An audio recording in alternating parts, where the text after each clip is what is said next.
Hi guys! Welcome back again! At andito kami ngayon sa Peri Peri po dito sa Las Piñas po na outlet. Dito po kami nag-dinner for today. So, yun yung mga menu nila. Ayan po. At saka, nag-wait po kami. Ang kagandahan lang dito ay siya, malapit lang sa bahay.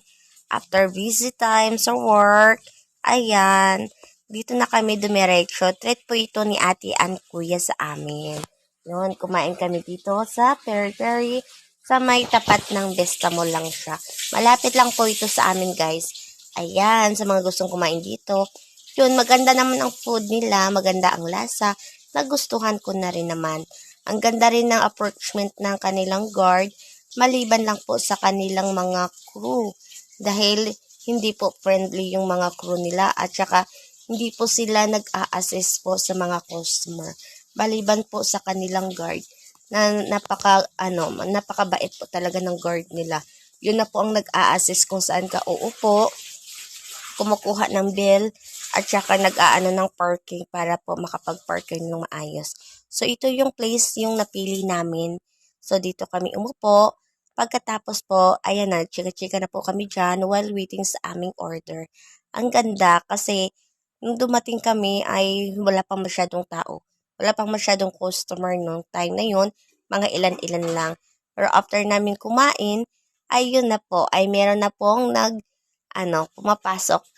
At yun nga din, yung mga customer na pumapasok, wala rin nag-a-assist ng mga crews sa kanila. Kaya yun, ayun lang ang ko sa feedback sa Peri Peri sa tapat ng Vista Mall Las Piñas po. Maganda ang food nila, maganda ang taste ng food, maganda ang approachment ng guard. Yun nga lang, ay meron pala isang crew na lumapit sa amin, friendly siya. Yung lalaki po. Yun lang. Lahat, the rest po, yung mga babae po, hindi po talaga nakipag-communicate sa amin. At hindi po friendly face yung mga mukha nila. Ang sarap ng chicken. Yun pala ang in-order ko, chicken. Ako lang nag-chicken sa kanila. Ang mga kasama ko, in-order nila mga beef. Ayan. Kaya ang in-order ko, chicken, dahil mahina akong kumain. So, inisip ko, ako na naman mahuhuli pag kumain kami, ako na naman mahuhuli sa mesa. So, pinili ko talaga na konti lang yung akin. So, yun. Diyan, nag-start na po kami kumain. 5 po kasi kami. Ayan. Tapos, may order pa po kaming iba pala after nyan. So, yun. Tapos, ito palang nila Dynamite. Masarap daw, sabi ni Alexandra.